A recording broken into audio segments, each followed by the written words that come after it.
Ok, vous n'avez certainement pas encore vu cette interview. Suivant. Chers amis d'ici et d'ailleurs, nous vivons des moments assez particuliers, des moments très sombres, des moments extrêmement délicats dont il nous faut mesurer toutes les conséquences et toutes les implications. Depuis 2 jours, s'est déclenché au Moyen-Orient une guerre, il faut l'appeler telle qu'elle, déclenchée par les États-Unis d'Amérique et leurs alliés israéliens qui ont choisi de frapper un pays, notamment l'Iran, et qui ont déclenché la riposte de ce pays qui a embrasé toute la région du Golfe. Nous serions très naïfs si nous pensions que ça se limiterait à cela. Nous souhaitons tous que ça n'aille pas plus loin que ça. Mais nous devons être pessimistes, voir les choses de la manière la plus lucide et la plus réaliste possible.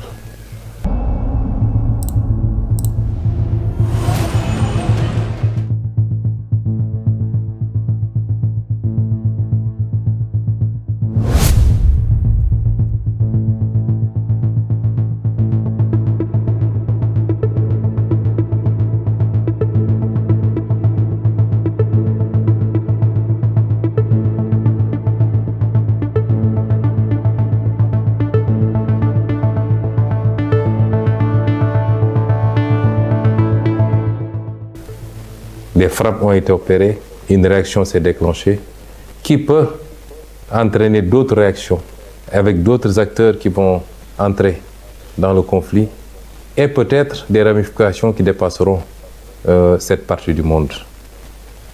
C'est déplorable parce qu'à la base, nous sommes dans une situation, depuis 1 an maintenant, nous sommes dans une situation de remplacement du contrat social mondial par un retour à l'état de nature, de liquidation du droit international, où un pays peut se donner le droit à tout moment de kidnapper des présidents, de s'attaquer à d'autres pays, d'asphyxier des pays pour annoncer en prendre possession pacifiquement plus tard.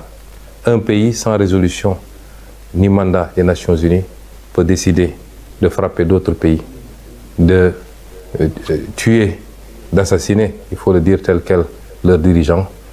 Ceci est extrêmement grave. Et tout l'équilibre du monde qui a été conçu sur ces 45 dernières années, voire ces 50 dernières années, s'en trouve compromis. C'est déplorable et il faut le condamner. Je me permettrai de présenter toutes nos condoléances à la famille et au peuple des dirigeants qui ont été assassinés, les dirigeants iraniens qui ont été assassinés, et souhaiter que ce conflit trouve une fin rapide pour le bien du monde.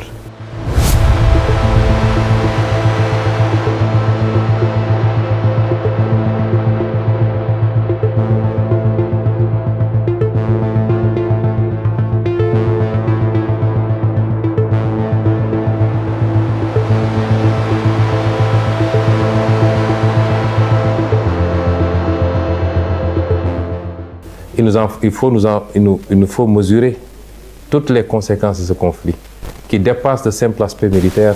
Nous savons tous que aujourd'hui, le trafic autour du détroit d'Ormuz est compromis, et nous savons que minimum 40% ou 30% du pétrole mondial, des hydrocarbures mondiaux, passe par ce détroit. Les impacts sur le plan économique pour tous les pays, dont le Sénégal, dont la consommation en produits pétroliers dépend de ces trafics-là, les conséquences seront très importantes. Les conséquences de manière générale sur l'économie du monde seront très importantes, avec des impacts sur la mobilité des capitaux, sur l'investissement et les répercussions sur tous les autres produits de consommation. Parce que vous savez que tout tourne et tout tourne à partir de ces produits d'hydrocarbures, pratiquement les industries, l'économie, tout. Et donc, même les produits de consommation courante, notamment les produits alimentaires, les denrées alimentaires, tous les autres produits s'en trouveront impactés. Et tout ça par une décision unilatérale d'un pays tout puissant soit-il de déclencher une guerre, de frapper d'autres pays, et c'est déplorable. Mais nous devons faire une analyse géopolitique de ces situations. Ce ne sont pas des situations fortuites. Pas plus tard qu'avant-hier à l'Assemblée, je vous ai parlé du piège du Thucydide. Je vous en parle depuis pas mal de temps. Je voudrais que nous soyons tous bien conscients de la situation. Nous avons des puissances émergentes regroupées autour des BRICS, avec la Chine comme un pays moteur, qui aujourd'hui, quoi qu'on dise sur le plan économique, sur le plan technologique, et certainement de plus en plus sur le plan militaire, sont en train non seulement de rattraper tout le retard, mais de prendre le dessus sur le vieux monde occidental, avec en tête de file les États-Unis d'Amérique.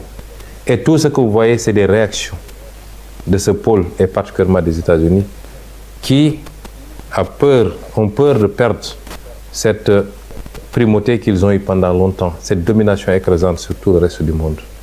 Et si vous voyez bien la carte des interventions, il s'agit de freiner et d'expulser une puissance comme la Chine, de l'Amérique du Sud d'abord, d'où ce qui s'est passé au Venezuela, ce qui se passe actuellement à Cuba, ce qui risque de se passer ailleurs, puisque la Colombie a été menacée également.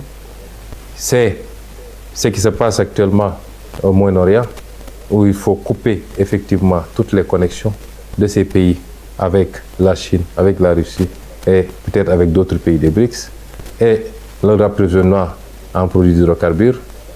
C'est l'Europe ne posant pas de problème fondamental, puisque l'Europe est un satellite du moins des États-Unis dans ce bloc occidental. Tout ce qui se passe est une tentative d'isolement d'une puissance montante et de pouvoir après se consacrer particulièrement à cette puissance, soit dans le cadre d'une guerre commerciale. C'est heureux si ça se limitait à cela. Nous ne souhaiterons pas que ça aille beaucoup plus loin pour des puissances dotées d'arsenal nucléaire et maîtrisant des technologies de plus en plus extrêmement sophistiquées. Nous sommes dans ce contexte géopolitique bien particulier. Quid de l'Afrique? Parce qu'on a parlé de l'Europe, on a parlé de l'Amérique, on a parlé de l'Asie.